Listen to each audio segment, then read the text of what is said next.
This is Councilman Glenn Davis, and I'm standing here at the Morningside Community Park, a park that was once filled with kids playing, adults enjoying themselves in the shade, and I'd like to restore this park back to what it once was and even more.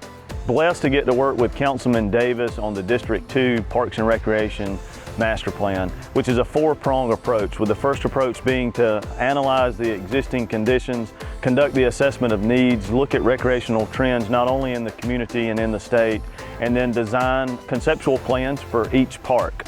Also, as part of this, we developed a public input strategy with meetings throughout District 2 to gather input on what recreational facilities and needs the community desire to have. With the first being walking, hiking, biking, swimming, basketball were all mentioned. And so the parks that were all designed as part of this master plan included McFalls Park, Haney Park, Morningside Park, Courthouse Annex Park, Susan Street Park, and Muldrow Park.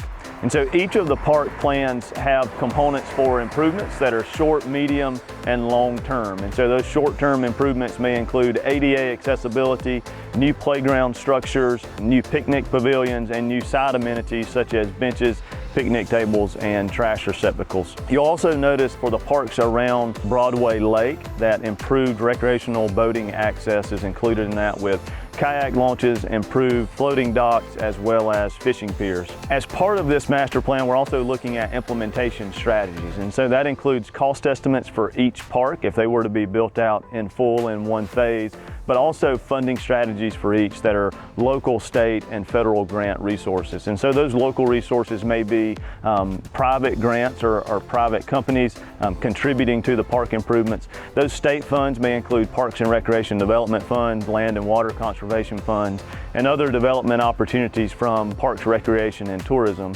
And then those federal funds that are available may include resiliency to improve flooding access or water recreation funds. So I do want to mention that we're standing here at Morningside Park, which is an undeveloped tract of property along Fant Street. And so this property in particular has improvements that include basketball courts, a skate park, walking and biking trails, improved parking and access to the existing sidewalk network, as well as a new and improved splash pad that would be out here. And so that would be very similar to what has occurred at Kid Venture, but would service the District 2 community. And so I welcome you to download the report, look through the master plans, the cost estimates, and the implementation strategies, and see what District 2 has to hold in the future for Parks and Recreation. Mr. Davis, I also want to thank you for talking about Morningside Park and thinking larger than just one park. So you know that we discussed as part of our steering committee meeting the potential for the rail trail that would connect Anderson University to downtown Belton.